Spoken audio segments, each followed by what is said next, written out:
Constructive Criticism is sponsored by Oasis Games. MTGOasis.com is the place to get cards for your next Magic event. Try them out with code CCMTG for 15% off of your first order, and use the code WouldThatBeGood for 4% off of every order. Want to support the show directly? Head on over to patreon.com/CCMTG to check out some awesome benefits and future goals for the show. Thanks for listening, and here's this week's episode of Constructed Criticism. Hello, and welcome to Constructed Criticism. I'm one of your hosts, Seth Manfield, and I am joined by a couple of my co-hosts here. We've got Jon Stern. Hey, everyone. And Spencer Holland. Hey, everybody. All right, so this is, believe it or not, even though Jon and I have just recently been a part of the Constructed Criticism podcast. This is the episode number 269. Okay, we're going to be getting into everything you need to know about what happened at the Mythic Championships in Cleveland. Okay, and first of all, before we get into that, I would like to say thank you to our sponsor, Oasis Games, and also we have a new Patreon. So Raider Ray, thank you very much for joining the Patreon. And before we get into our main topic, let's do our always improving. I hope you guys improved at Magic this week. I know I definitely did. So who wants to kick this off? Yeah, I can go first. I played in two 1Ks this weekend, both at different Game Grid locations here in Utah, and they were, I think they called them Ultra Qualifiers for the Game Grid Invitational. Played Sultai midrange. I posted a list in our Constructed Critics group, which on Facebook, which is for our patrons of $12 or more. And I just played the. I think I made one change before the tournament, playing a Swamp because I was playing a Deadweight in the main. And there was kind of a few things that I learned during these two events. I made top 8 of both, qualifying for the Invitational and the second one, and a couple of things really stood out to me throughout the event, and one of them is I found myself being an active participant in my games. This is something I've talked about on the podcast in the past.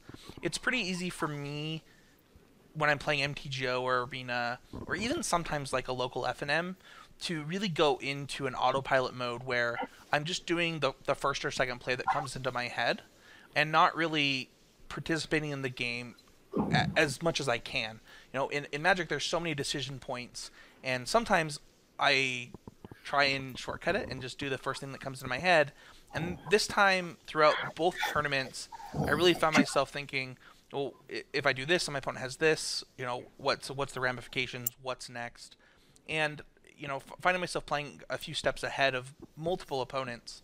And I think that a lot of that's caused from the amount of Magic that I'm playing again. You know, Arena lets me play a lot more Magic, and because of that, I found that I could think of those situations. I knew the cards that my opponents could have at any given time, and was able to plan for that. And I kind of wish that I did that more on Arena itself. It might have to slow myself down a little bit more.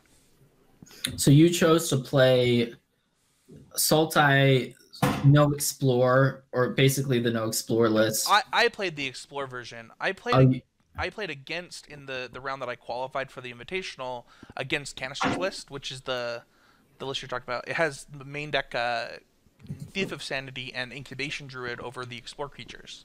Okay, but you played the version with the Wild Growth Walker, Merfolk Branch Walker, Jadelight Ranger package. Yeah, and then I also played a Golgari Finebroker and a Deadweight in the main. To try and kind of have some big butts as well as some cheap removal. So was that like because I'm just interested, was this like more of a metagame call where you think my local store Sultai is going to be well positioned, or do you think that Sultai is just like maybe the best deck right now? I think Sultai is probably the second best deck right now. One of the things that I wanted to do is you know, beat up on some of the aggro decks. There were quite a bit of aggro decks kind of running around at the previous list that they had posted, and so I just wanted to play the Explore package to kind of get some free wins there. That makes sense. What about you, Jon? Did you improve? Well, let's see. I hope so. I did a lot of things this weekend. I played in the Mythic Championships. Did not go so well. I started off 2-0, lost the draft final, and then went 1-4 in constructed. I was playing mono white, no blue splash. Coming into it, like I felt that standard was pretty open. We did our Patreon only episode. I talked about why I chose mono white. But basically, I think it has good matchups, but against a lot of the field. But I do think Sultai is difficult. I lost to Sultai twice. I lost to Drakes, which is another matchup that I feel is not in mono white's favor. And then I lost to Esper midrange, which I think I played quite badly. I thought he was an Esper control with just an unorthodox list after game 1. Probably could have figured out after game 2 that wasn't the case, but didn't. And then I won a mirror. So that was my day. I lost the last round to Canister's list. Louis Deltour beat me. Do you think that the Sultai matchup just comes down to whether they cast Finality, or do you think there's more to that matchup? No, it's more than that. I think my win percentage if they go turn 2 Wild Growth Walker, turn 3 Jade Light is virtually 0. Okay. Like I can't attack anymore. I need to develop a huge board before I can attack. And then once I do that, a Finality clinches it, and they have a lot of time to draw it. The post sideboard games are very different because I have Tecatli and I have Ajani. But that gives them, like, Tecatli's kind of slow, gives them more time. I think it's closer post sideboard. I do think, well, against Canister's list, my sideboard plan is worse because my whole plan is to defeat the Explore package. But anyway, I do think it's an unfavorable matchup. And standard is such that, like, when I say it's unfavorable, I don't think it's like 25% or anything. I think I'm at least in the 40s, but I think it's below 50. So I did that. I don't think there was too much I could do in a lot of the rounds I lost, but I do think the deck is fine. After that, there was a GP the same weekend, so I played the GP. So wake up the next morning, sealed. I started 7-1. I thought for sure I was winning my round 9 based on the game situation we were in game 3, but he had a series of draws that, I lost. And then Alex Machaton made top 8, which I was super excited about. I spent a lot of time testing for his top 8 matchup. Didn't get much sleep and went 0-3 in my first draft the next day.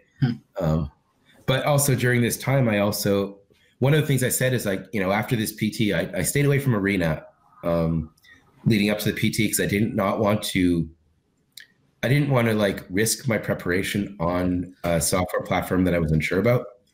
With a lot of concerns about the program that I've brought up in previous casts. But I said once the PT's over, like, I need to get on board. I need to try it out. So I've been also grinding on Arena for the past few days. I'm not really trying to top 8. I'm just going to play some Arena, see how long it takes to get to Mythic. And, if I get to Mythic and it puts me in like 30th place, then yeah, I'd probably try, but I don't think that's likely. I've played, let me just check, I think 24 matches. I will say that's pretty unlikely because I think the cutoff is in like 2 days or something. It's in like 40 hours. The cutoff is soon, but like the way it works, from what I understand, is that you have to grind to Mythic, but once you get to Mythic, it basically is using some modified ELO thing. So if I win most of my matches on the way to Mythic, I could get a very high placement. I'm currently 23-1. I'm in gold 2. So who knows? But like, yeah, I'm not going to get there. That's interesting. I'm definitely gonna, after we're done recording, probably tomorrow, I'm just gonna like play a bunch because it's one of those things where you're right. Like if you just like win 15 matches in a row on Mythic, you might just be in the top 8. Like it's not necessarily about how many hours you invest if you just spike a bunch of wins. But I'm glad Spencer and I somehow found a way to get not that it was us, but to get you to try Arena. That's pretty cool. Yeah, I mean, I'm trying it out. I do have a GP this weekend, modern, so I need to split my time. So yeah, I mean, getting to top 8 not really feasible, but what I've been doing to try to prove is getting on board with Arena and learning this program because it's the future, right? That's what seems to be the case. So yeah, how about you, Seth? How did you improve this week? Yeah, so, well, the first thing I improved upon was not Magic related, but trying not to get utterly like disgusted with the airlines in this particular In this particular case, it was American Airlines, but I ended up supposed to fly out of Cleveland on Sunday. Then that flight got canceled. So then I was flying out Monday morning. Then that flight got rerouted in midair to Newark.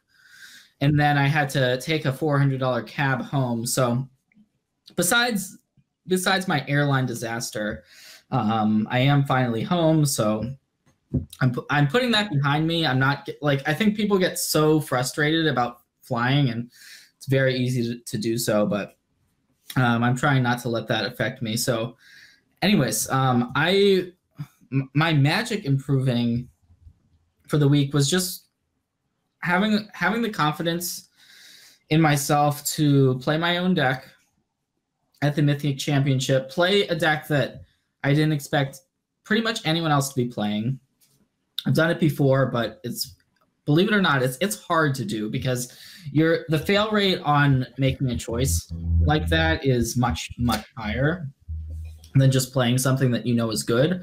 So I played Dimir midrange. I did the patron-only episode on the deck with Spencer, and I went 7-3 with it. So I was testing with a lot of great players, and I decided this was the deck I was going to play. And yeah, I'm happy I made the choice and went with my gut on this one. Yeah, we talked about it a little bit, but like, I think that when you're X5 is kind of like a bread and butter finish at the Pro Tour. It depends who you're talking about. Like for me, I made a Twitter post. I said X5 is a bread and butter finish, and then I got this flack from everyone. 11-5 is not bread and butter. Like that's an insane finish, which that's fine. Like it's a perspective thing. It has for to be me. For it was platinums, like right? Like if you're gonna stay platinum, if you're gonna stay on the train, you kind of have to chain those, right? Yeah, like for me, it was a finish I was happy with. I don't think I lost any matches that I could have won. So like I couldn't win. I felt like the matches I lost, I was gonna lose those regardless. So it was one of those things where like I'm happy with it because I did my best, and like it's what like 70+% win rate or whatever. Like 11 wins is a lot of wins. It is. Just for what it's worth, the definition of bread and butter is that it's something that it has to do with your income. So it's like this is the thing that you have to do to sustain your income. So sure. I would say that it is the definition of a bread and butter finish at the Pro Tour. Sure. I got 17 mythic points for that finish. All right, so let's get into our main topic, which is let's actually. Do you guys not want to do deck of the week? I was about to do the deck of the week. Okay.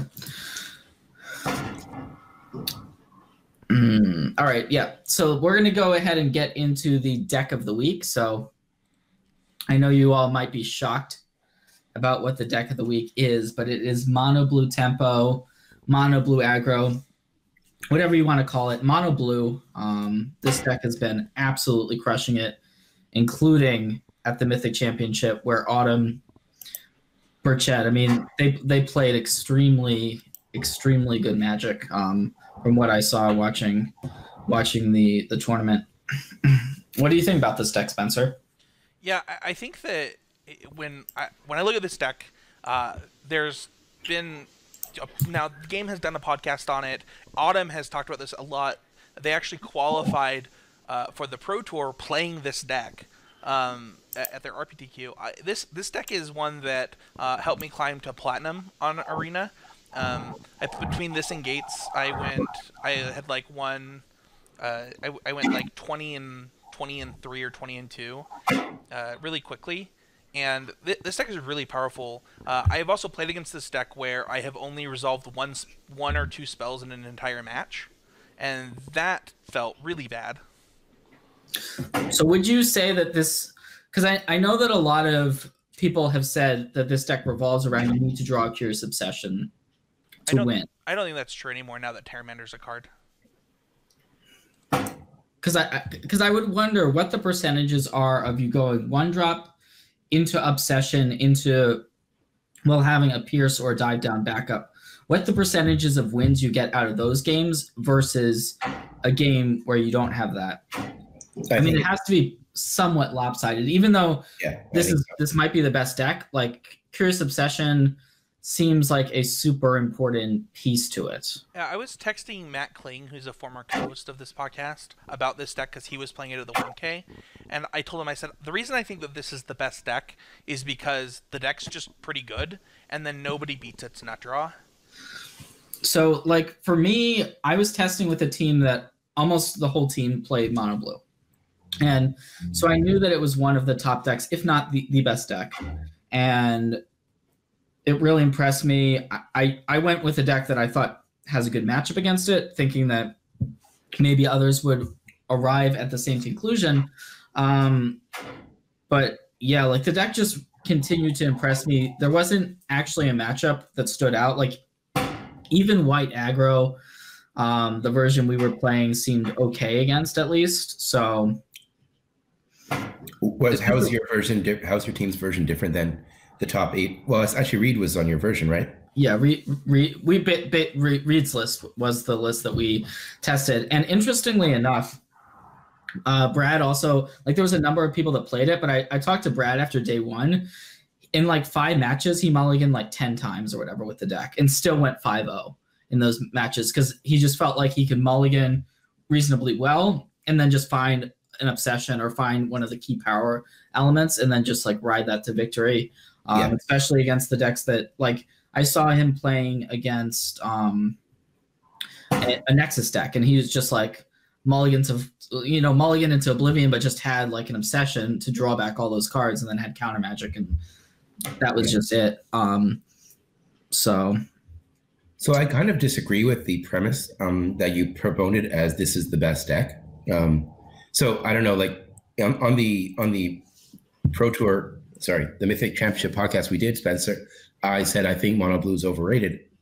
I actually think that was kind of borne out in the statistics, which we'll talk about later. But compared to the other top decks, it was one of the few that had their percentage of day 2 competitors drop. They had 12% in day 1 and only 11.4% in day 2, whereas all the other top tier decks went up. And I think that, like, for example, I played mono white, and I think my mono blue matchup is one of my best matchups. But obviously, it's a very good deck. It's definitely a top deck. But what kind of happens is when, like, there's one number 1 deck, like I guess in this case, Sultai was the most heavily played deck, and Nexus was number 2. And if you have a good matchup against those 2 decks, you're going to rise to the top. And that's what we saw. We saw 3 mono blue players making it to top 8, probably by beating those decks a bunch of times. But the standard metagame is still very open, I feel. And what was good at the Mythic Championships might not be the best deck tomorrow. So one thing I thought was really interesting about this deck is going into the Mythic Championship, there were so many copies of Crawl Harpooners. Like every green deck either had the Harpooners main or in the sideboard, and yeah, like it was just crazy how popular that card got but mono blue still did well. And there are ways to maneuver around that. Like we were playing 4 copies of Essence Capture and then also sideboarding out 1-drops and things like that, just because I feel like Crawl Harpooner was the single card that kind of warped figuring out your mono blue matchup with the green decks. That was, to a lesser extent, like Adzakan Archer and some of that stuff, but I think that Harpooner was the big one. Yeah, they also, like, even if you look at, like, I was testing for Alex's top 8, he is playing mono red, splashing some green lands for Cinder Vines and Collision Colossus in the sideboard, and that's a card that Collision Colossus, I mean, that basically is just geared to let's beat mono blue if we can. And as we saw, he lost a 5-game match to Reed in the quarterfinals. It's still very difficult.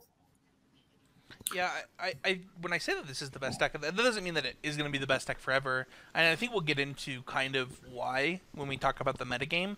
But I do think that having a deck where your best draw is probably one of, if not the best draws in the entire format, is a pretty big deal. And I think this deck certainly has that. All right, well, let's get into our main topic here, and we're gonna should we go over the metagame of what the Mythic Championship was? So the Mythic Championship was day one. Sultai was definitely the most well represented deck at around 21%. Nexus 14, white aggro 12.5, mono blue at 12, Esper 9%, Drakes and red aggro about 6%, and then there was just kind of a drop off after that. So was this about what you all expected? I'm trying to remember exactly what I had said previously on when we did our show. This is basically in line with what I think my predictions were. I thought Sultai would be number one by a lot. I thought that Nexus there would be more Nexus than people were thinking leading up to it, and less mono blue. And that I thought both white and Esper could show up in numbers. I think the one thing that I expected a little more Drakes. But yeah, these are the top decks in roughly the order I would have expected. And there's more mono red than I thought, but the percentages changed. Those were the day one percentages. There wasn't really anything that drastically changed in terms of the conversion rate.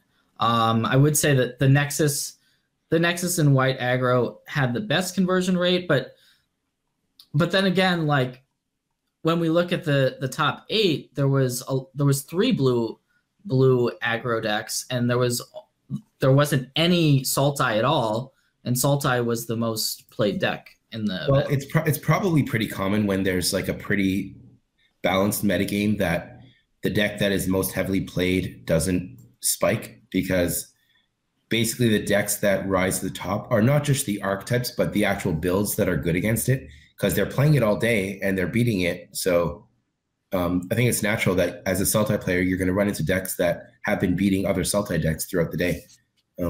Spencer, as a viewer, what did you think about this day one breakdown? Yeah, for the day one, the only thing that surprised me is kind of the thing that John already mentioned. I did think that Drakes as a deck was pretty good going into this tournament. So, I expected a little bit more of that. I expected people to come to similar conclusions that I was coming to. And Drakes honestly just didn't have that good of a conversion rate even.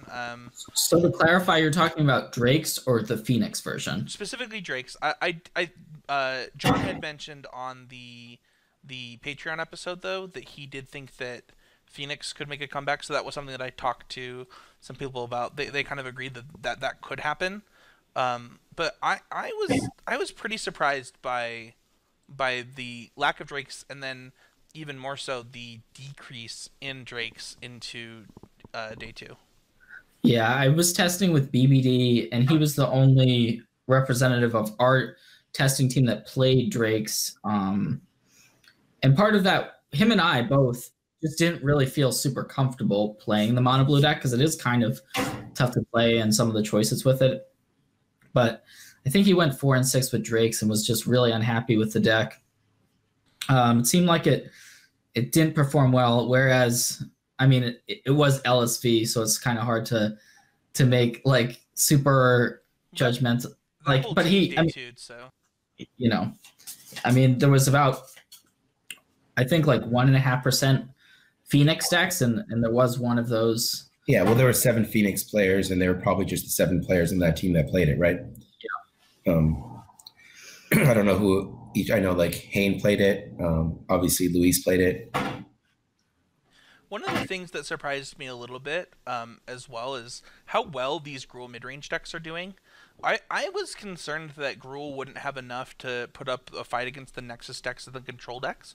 It looks like I'm probably just wrong, and this deck has some staying power that I didn't realize. I don't think you were that wrong. I think the Gruul deck is like what I was saying before. The matchups in this metagame are just not lopsided. Like Gruul, in my opinion, and I did test it a little bit, is behind against Esper, behind against Nexus, behind against Sultai, but they can win all of those matchups, and they do absolutely crush mono blue. So, yeah, there was a lot of Gruul that I was playing against the week before. the Mythic Championship. So I was expecting actually a bit more Gruul. I thought it was a pretty good deck. That being said, it wasn't, because it was such a new deck, like it just came onto the scene really. I think there was a version in the top 4 of the Grand Prix the week before. I think like a lot of players made up their mind, like I'm just going to play Sultai 2 weeks out or 3 weeks out, and I'm just going to practice, or I'm just going to play white aggro and practice it, right? Whereas the Gruul aggro deck was so new that I think players are still trying to get a feel for all of the matchups, the sideboard and stuff like that. Yeah, kind of want your guys' opinion on this though. You know, you have something like Sultai that that has basically stays the course, being 20% of the metagame, 21%, and it stays. It has a 63% conversion rate, which is, you know, I think it's the third highest between the top decks. It's the third highest.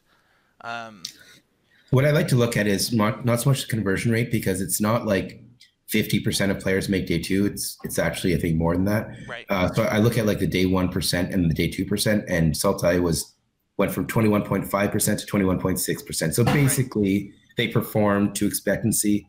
They were the litmus test for the field, and that makes sense for the number 1 deck. I mean, let me ask you guys a question, because it seemed like the sentiment that I was getting from a lot of players is after the tournament was Sultai was just like a medium choice, right? It was fine, but it wasn't anything amazing. Do you feel like Sultai now is going to decrease in popularity, whereas Mono Blue will increase because of the results?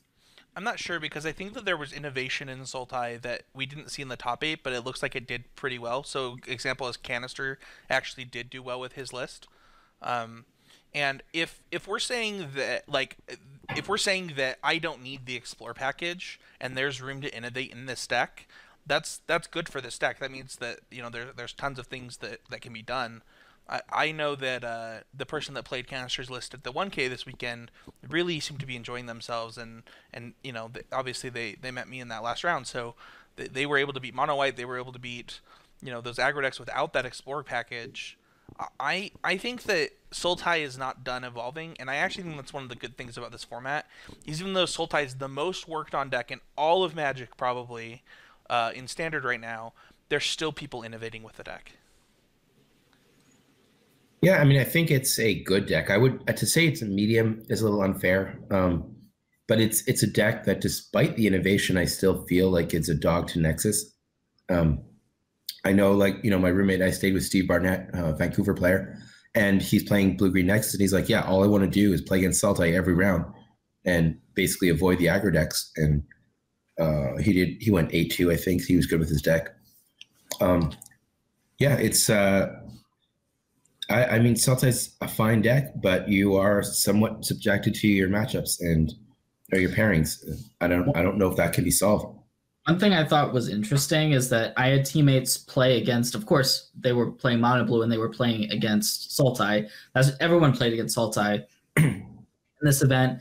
And so, like, a teammate would get paired against, like, a Noah Walker or an Oliver too, like, people who, like, I respect, and they were playing Sultai, and it's like, and they said after the match, well, that's too bad that I lost. Like, Sultai has a good matchup against Mono Blue, and I thought that was an interesting claim to be making, when it feels like that's not what we came to. Yeah, I thought Mono Blue was supposed to beat it.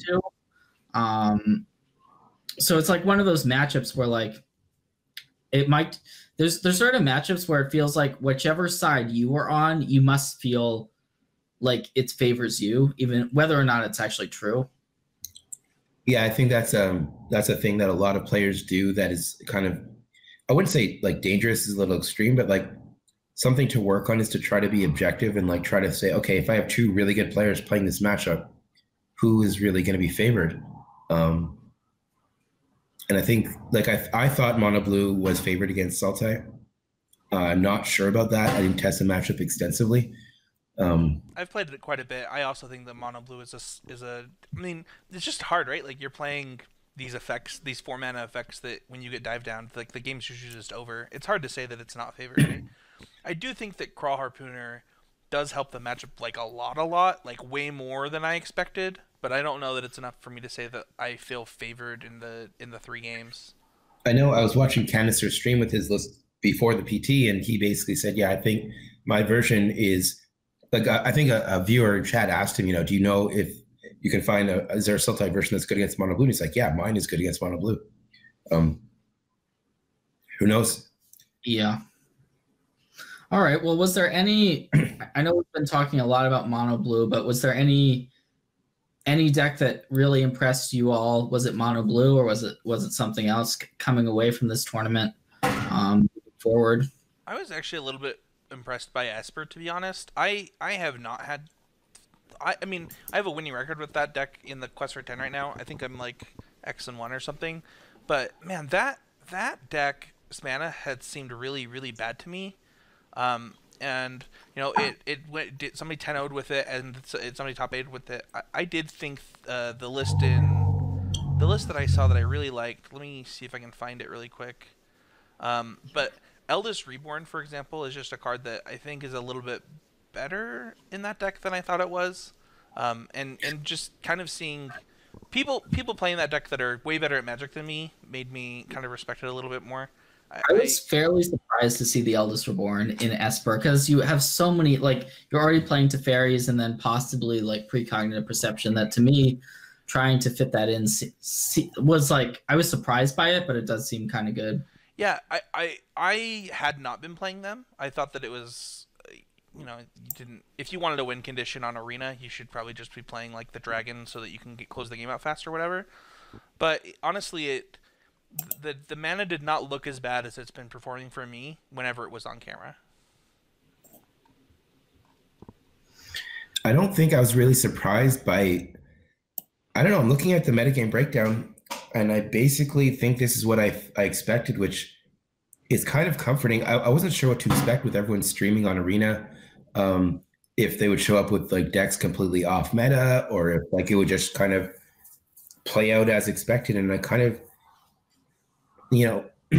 I kind of think this is exactly what I expected. Esper was okay, but I also felt that Esper was kind of clunky and not really a good deck. And it played out basically to expectation. A couple people did really well with it. Others ran into Nexus decks or whatever. Mono blue. Those are both seem like difficult matchups for it, I would think. Would you run back if this was the metagame you expected? Would you still make the same deck choice, do you think? Well, I mean, okay, so a lot goes into that answer, which is when are you asking me? Because if you're asked, like, a lot of my deck decision goes down to a factor of like how much time do I have left to explore new things or to work on other things. I don't think mono white was a bad choice. I think that if the PT were this weekend and I had the information I have now, I would continue to play mono white. I don't like, I would work on my Sultai matchup and try to figure out a better sideboard plan. I think I'm good against Nexus. I think I'm good against mono blue. And those are like the top 4 decks. I think I'm probably weak to a good Esper list. And definitely weak to Sultai in its current state.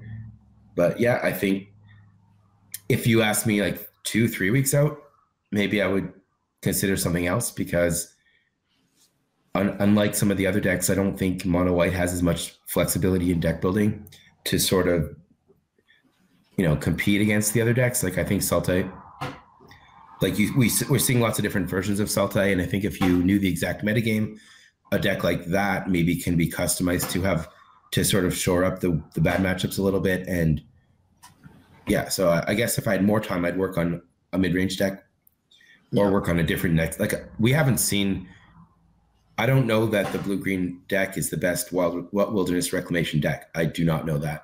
And I feel like there's some innovation available there. I know, Pascal Maynard did really well with Team of Reclamation with no Nexus of Fates. But that card is really broken. So yeah, there's a lot of different things you can do with that.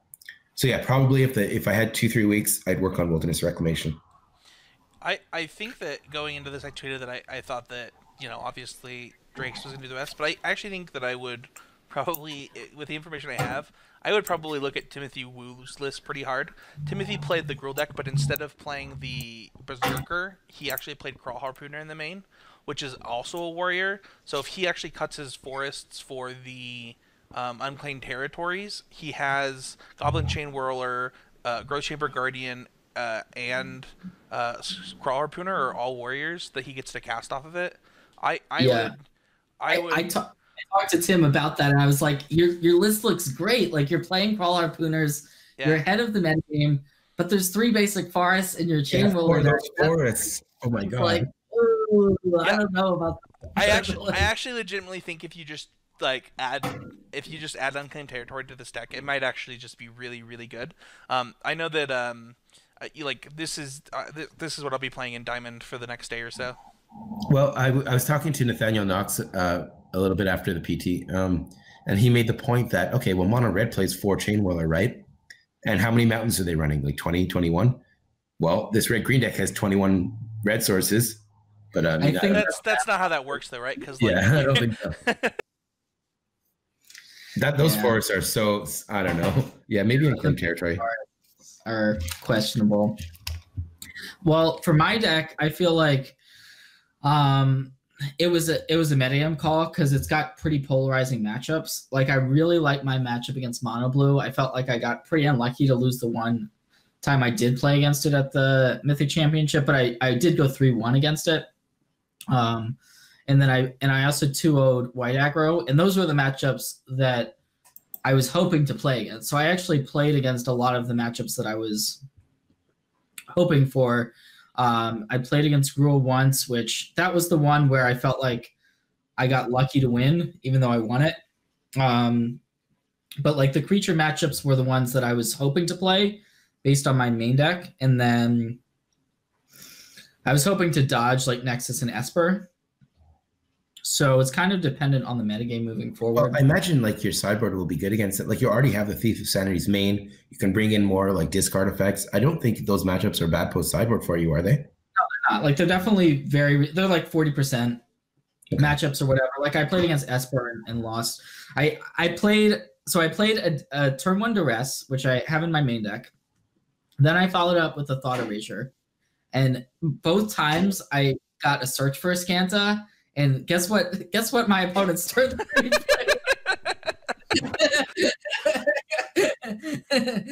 or I guess it was turn 2 because they were on the draw. It was the 3rd copy of Search for Askanta. I was like, that's like the one card that my deck is just, that is like the best card against me. Because I'm playing straight blue-black, which means that I don't have access to the white. Do you think like a white splash for just Mortify would have been reasonable, or do you consider that? Yeah, I mean, certainly you could splash in the deck, but I felt like having those untapped basics definitely has value as well.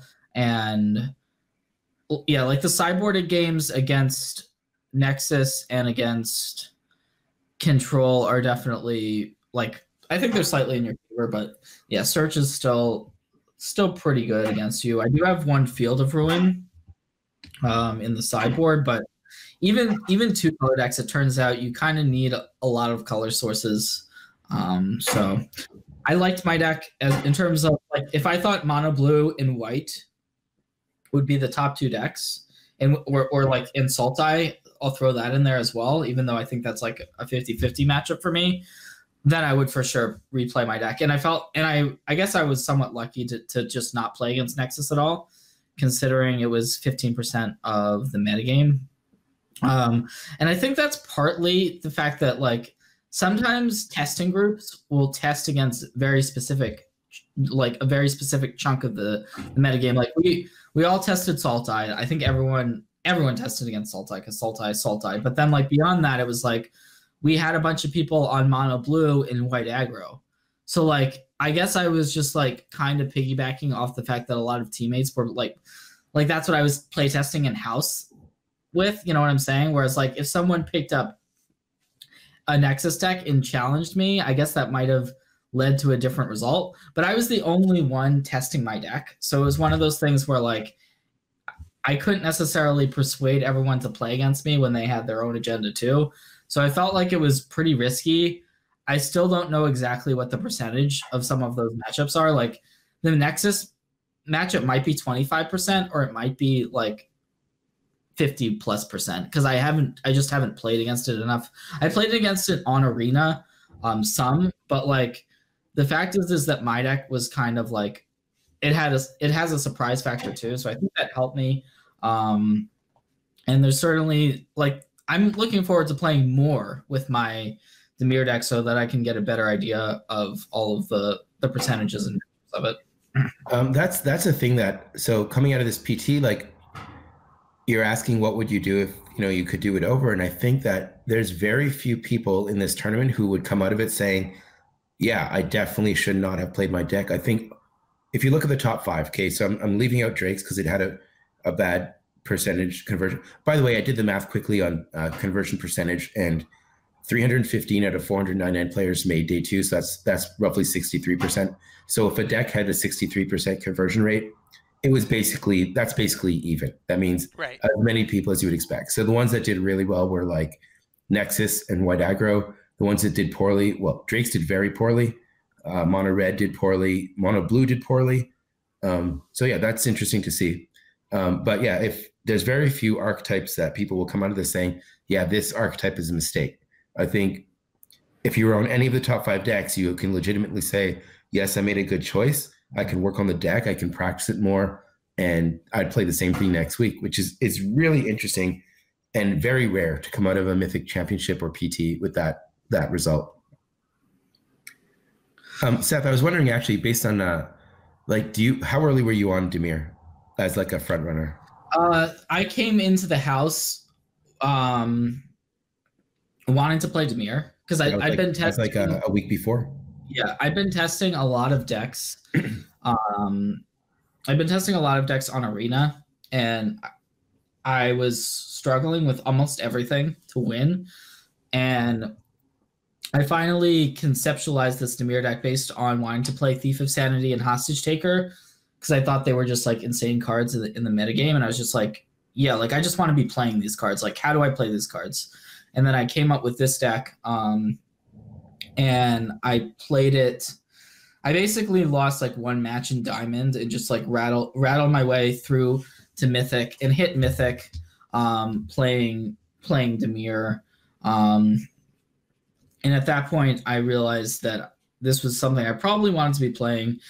And it also was something that I wanted to, that I didn't necessarily, I wasn't sure I wanted to let the world know about it, because it's a deck that I thought that before the tournament, that is, because I thought that it's a deck that was going to be pretty under the radar, and I value that somewhat highly, because like players aren't going to know, like if you don't play a Thief or a Hostage Taker in game 1, they may not know how to sideboard or whatnot. So I thought that it was a deck that I had done a good amount of winning with. And then I started playing it I just started playing it. I started playing against teammates. I started playing it more online. And I was doing well with it in general. So I just never really found a good reason to put it down. I think the fact that a bunch of my teammates were trying to beat me with Mono Blue with it probably just made me like it more, because I was just beating them playing this Dimir deck. And that may not have been the best testing, but they were like, all right, I want to figure out this Mono Blue deck. I'll just challenge whatever. And I was like, all right, I have my Dimir deck, the one deck that I brought with me to this house, and I'll just crush you.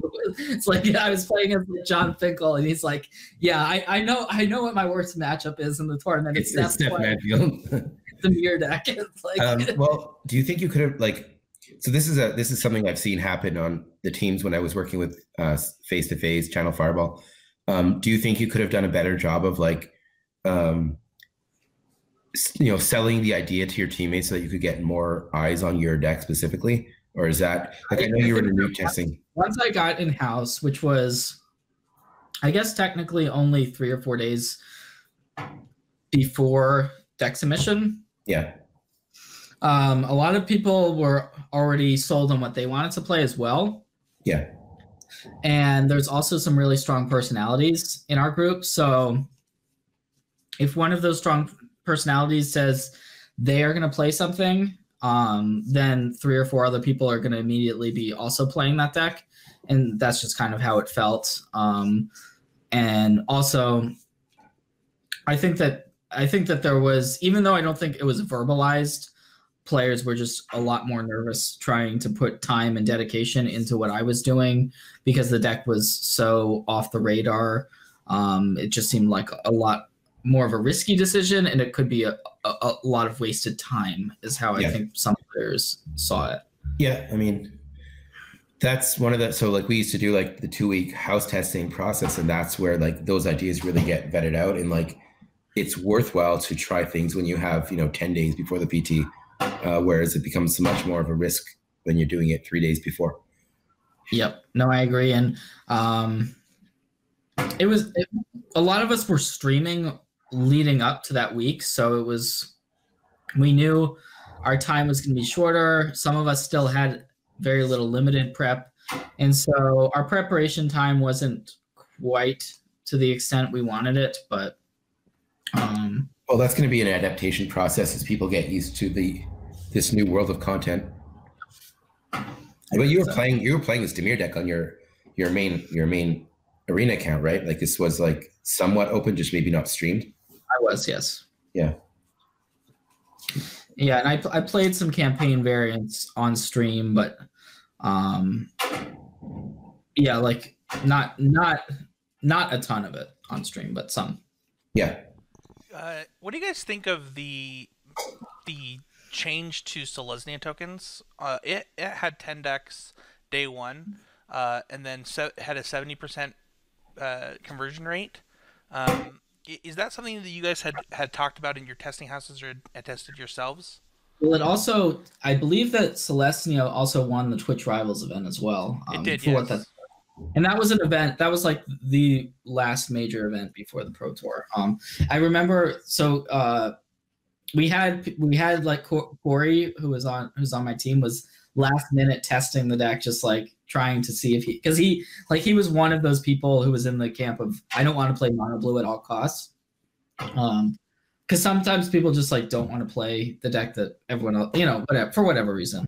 But I think that the Selesnya deck is still kind of not favored against gold. Like I guess I didn't fully watch the Twitch Rivals video, but like it seems like it's still not favored against Golgari or Sultai rather. Fine Finality is pretty broken against it. That's my thought is, the deck has to have a pretty, good draw to beat that deck, but it does look like it did well, which is really interesting.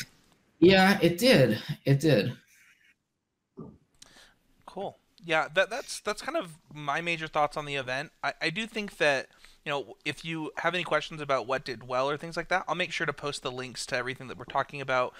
Canister's list is something we mentioned. Tim Wu's list is something we mentioned. I'll make sure that those get in the show notes wherever you're listening. So. All right. Well, let's wrap up here. Any final parting thoughts? My main thought and my takeaway from this Mythic Championship is that if you are a Standard player, I cannot remember a time where Standard was this well balanced, where like there's so many decks that are like, I think there's 5 tier 1 decks right now, and that's like kind of, it's unbelievable how good the Standard format is. So if you are, if there are events you can play in and you want to play a fun format, I think it's a really good time. Yeah, that's basically it. Yeah, I just think that it's cool to see innovation at the Pro Tour still, even with Arena having the set so early. We talked about Tim's list, we talked about Canister's list. I just think it's sweet. I think that there's tons of things going on, and even Channel Fireball bringing the Phoenix deck back from the dead, like that's innovation. That's something we talked about on the podcast last week about Modern, is that just because something is not seeing play now and it saw play previously, there was a reason that it saw play, and I think that that's sweet. Tokens is another one of those decks that maybe it's prime for a resurgence, depending on if people start putting down Sultai and picking up other stuff. Yeah, so for me I thought the community just kind of acceptance of Autumn and the big win that they had. Just like the play was just, I mean, the play in the entire top 8, it was just an amazing top 8. Amazing to watch. I thought, I mean, there was some talk. I don't know. There's always talk, right, of Magic like dying for whatever reason, or because of the MPL, or because of this or that. And I felt like, I think the viewership numbers for this Mythic Championship were like higher than ever. That's my understanding. So, anyways, it was. I thought it was like a new chapter basically in Magic's history. I was super happy to be a part of it. And now, well, we've been talking a lot about best of 3. Personally, I have to transition my focus over to best of 1. So I'm going to be thinking about that a lot the next few weeks for this Mythic Invitational in PAX. But yeah, it was just a great tournament all around. I'm super happy that it went. I think just one comment on what you said, like this view that people are saying that Magic is dead. Like, I think that is almost like an overreaction. Basically, I think it's okay to, like, at least this is what I've been doing. Like, I'm complaining about some aspects of the organized play decisions or the lack of transparency and all this stuff. I don't think Magic is dead, but I think like you can still have legitimate complaints and constructive criticism about it. Oh, I agree. So yeah, I agree with that. And I think that people say that Magic's dead often because they don't like a decision. And that's that Wizards has made or whatever. Or they see the prices of like Magic Online cards going into oblivion or like whatever it may be. You could say it for one reason or another. I think that's clearly isn't the case. There's always going to be like, yeah, I mean, didn't the Arena numbers have something like 500 million games played on Arena during the beta? I don't know what to make of a number like that. Like, I don't. It's a big number. It sounds like a lot. I don't know. Like, is it a lot? Like, how much was on Magic Online? How much? Not nearly that. Yeah. Well, not in that time frame. We don't know. Like, I don't know what the stats are, but I know it takes forever to find an opponent on Magic Online because I was testing on it. Like, drafts took like 40 minutes to launch, but yeah. We'll see. I do appreciate the fact that we got some feedback from listeners. I actually got this feedback today that it's cool to have a podcast that isn't doom and gloom on their podcast docket, and I've always appreciated the fact that this podcast is about it's called constructive criticism, and that's because I do believe that there's constructive ways to improve and to do things, and I just kind of want to highlight, if we're just giving actual final thoughts, Autumn, for just a second. It's really interesting to see Autumn's growth over the last year. If people who follow me on Twitter know, I've been screaming Autumn's name from the top of Twitter for months. I just think that they were the best player that nobody was talking about. It was funny because yesterday I tagged Autumn in a Facebook post that was 1 year old. It showed up in my Facebook memories that was like, if you want to get better at Magic, listen to Autumn talk about this play that they made on their podcast, because this is the thing that separates, mere mortals from back-to-back national champions. And, watching Autumn play that mono blue deck, I looked at my friends and I was like, yeah, I'm just not that good. Like, I'm not that good at Magic. And the worst part is a lot of people don't realize what they're watching. Like, I talked to a friend of the show, Caroline, about this a couple months ago. Like, when you get to a certain point of Magic, you realize how bad you are at Magic. Like, the better you get, you're like, oh my gosh, I'm so bad. And that's okay, but the more you watch people like Seth play and like you play, John, for me it's just like, man, I could be so much better. If I but at the same time you watch and you're like, I'll never be that good. I also feel like I can connect emotionally to Autumn. it was clear that this win just meant everything, right? And like when I won the World Championship, like I felt like I had similar feelings to Autumn. Clearly, they have been playing Magic for a very long, like have been building up to this moment. I remember playing against Autumn a few years back, and they beat me in that event and ended up making the top 16 of that Pro Tour. And I was just like, yeah, like really strong player we have here. And so, yeah, like, I mean, sometimes it's just like a culmination of things and you just get to this one moment. And when it's your turn to shine, it's just like it was nice to be able to, and I think that the community really came together and it was, I mean, like, I think that they outplayed Reed, like even the great like Reed Duke, like and that top 8 was, there was some goats in it. So I was happy to not have to. I was happy to be able to watch it from the sidelines, and it was fun. I will also say this. I sent Autumn a message and just told them, I said, I think that human beings feel different. Like, that's like an inherent thing about humans is they feel different, they feel left out. And, I do think that their win was inspiring and helpful for a lot of people. And I hope that they know that. Like, I hope that they feel that and that people let them know, like, what it meant.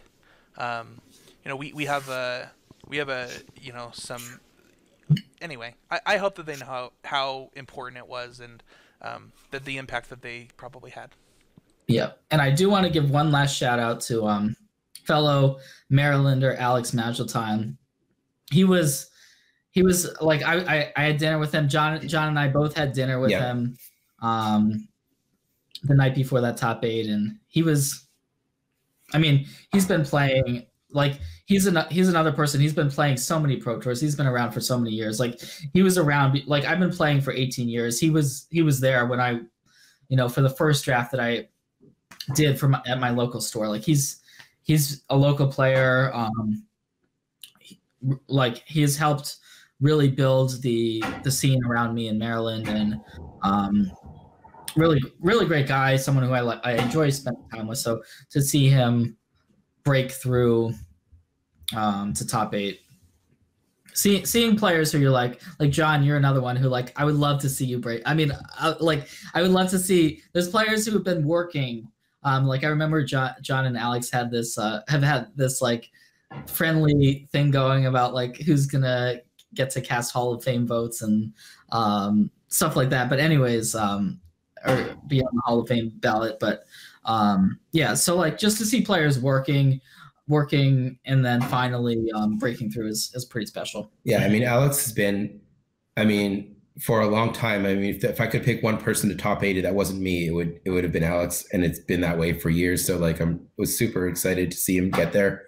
And wish it went a little better in the top 8. We tested for it, but yeah, no, it was really, really great moment. Cool. All right, well, this was a great episode, and thank you to all of those patrons and everyone out there in the community who has watched the episode. And yeah, thank you. See you guys all next week. Bye.